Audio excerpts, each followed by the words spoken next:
Hello, this is Conan Horace here.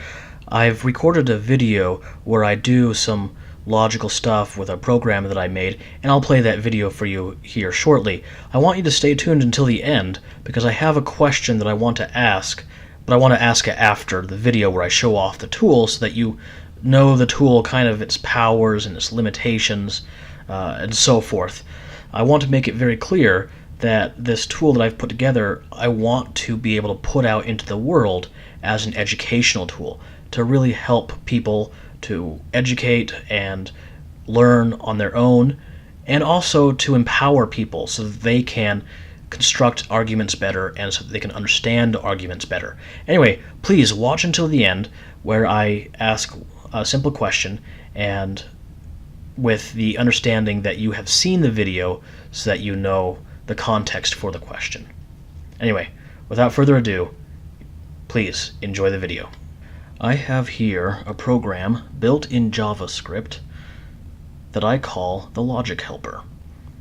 Too often I see people who try to make logical arguments, especially in social media spheres or in conversations, and they just can't quite get there, or they're using faulty premises, or their logic is a little bit weird, or they know exactly what they're talking about, but they don't know how to put it into words or into a compelling argument.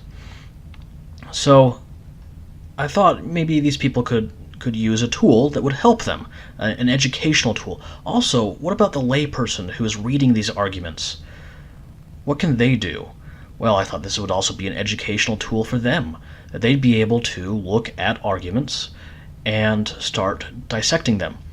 I want to show you how this tool works. Before I do, let me tell you a story about Jimmy. Jimmy is a 5-year-old boy, and he doesn't quite understand how logic works, but he's got an idea, and he talks to his dad. He wants to know, why is the sky blue? So he goes to his dad, and he says, hey, I've been wondering about the sky. Of course, he says this in very much a 5-year-old language, not the way that I'm talking now. But he says, hey, Dad, I've been really thinking about the sky and why it's blue. Why isn't it purple or orange? The sun is yellow. Why isn't the sky yellow? Space is black. Why isn't the sky black? And the father first tries to use the Socratic method. I don't know why he would, but he does. All right.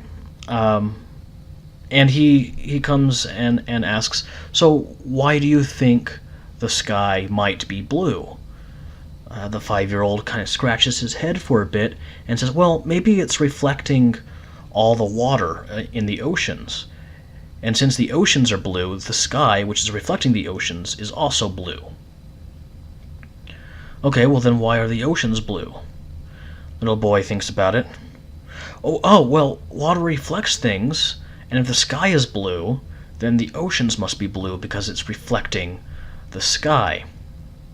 Okay, you and I can see that that's circular logic, and we all know that circular logic is invalid.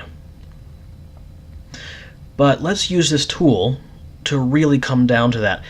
This is an obvious case, but it's a good case to kind of showcase the tool and how it works. So let's type in his givens, right? So the sky, if the sky is blue, then the oceans are blue, right? If the oceans are blue, then the sky is blue. Fantastic. We have our givens. As we roll over them, we get some suggestions on the right. So I want to click on the first one and come over here and pick on one of these suggestions that I want to construct my argument. We have our conditional identity, we have a contrapositive, and we have 2 hypothetical syllogisms. I'm going to click on the first hypothetical syllogism. What this is saying is S then O, O then S, therefore S then S. It's easier to read it this way. If the pie is cherry, then the pie is delicious. And if the pie is delicious, then I will eat the pie. Therefore, if the pie is cherry, then I will eat the pie. So this would be better if it was, say, A then B, B then C, therefore A then C. But since it's S and O, and then flipped, it becomes this weird if S then S. Right? So what we're saying is if the sky is blue, then the sky is blue, through our hypothetical syllogism.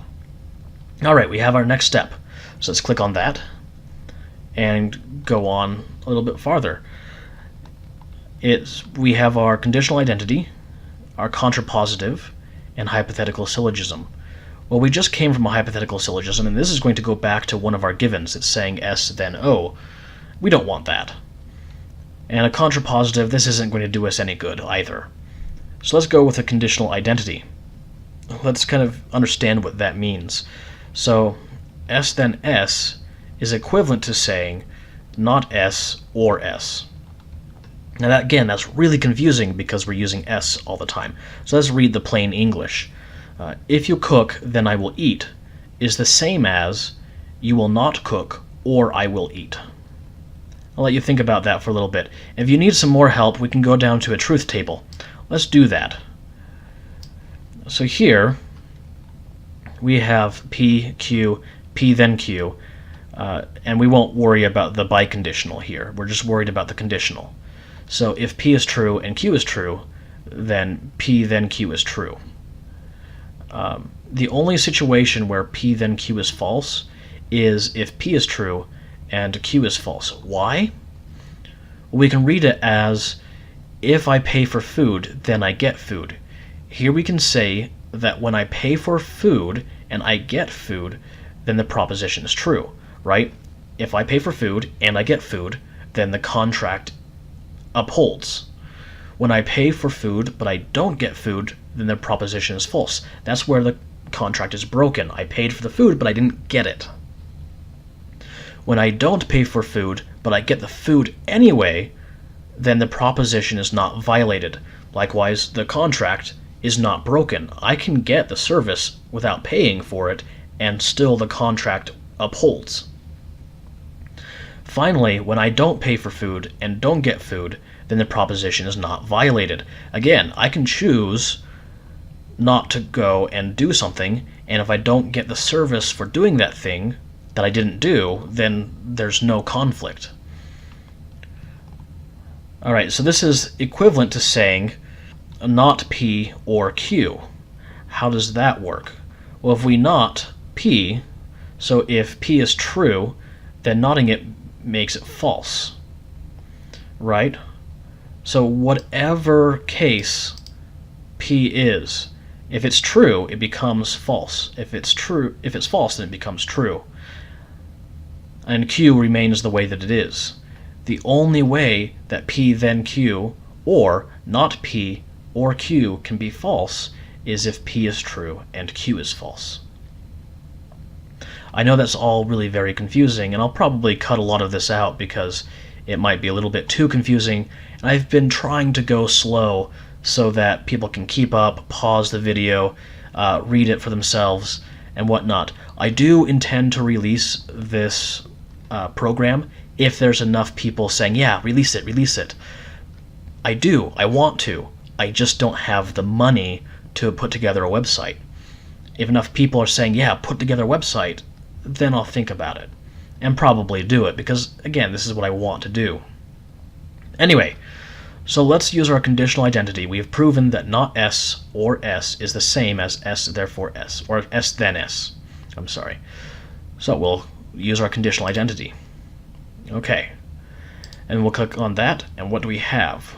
Well, we can reverse the conditional identity, or we can use the complement law. What does the complement law say?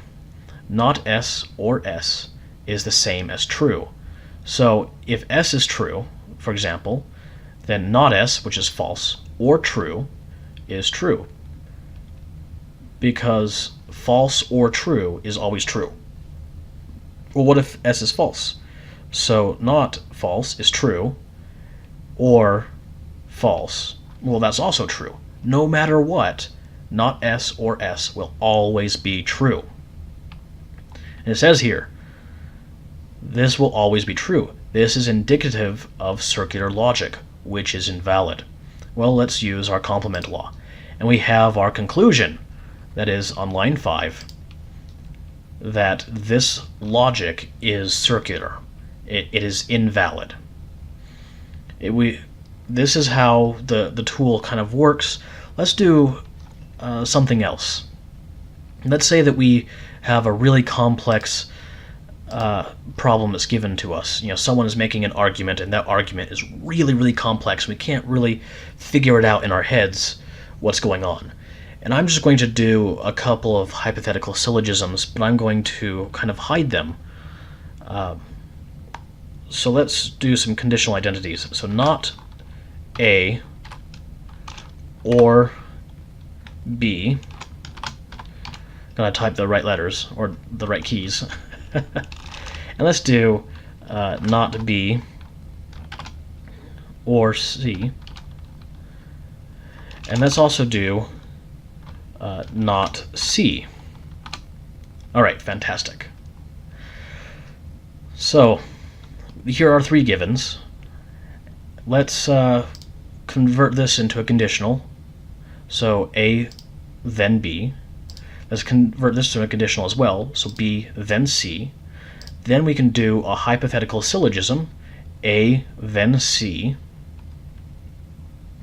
Then on the hypothetical syllogism, can't really do much. There's a contrapositive and there's the conditional identity, which would be going back to what it is. Contrapositive is not going to help us. If we click on the 3rd given, though, we get what is called a modus tollens. The modus tollens is not C, B then C, therefore not B. This is the same as saying, I will not eat the pie, and if the pie is delicious, then I will eat the pie.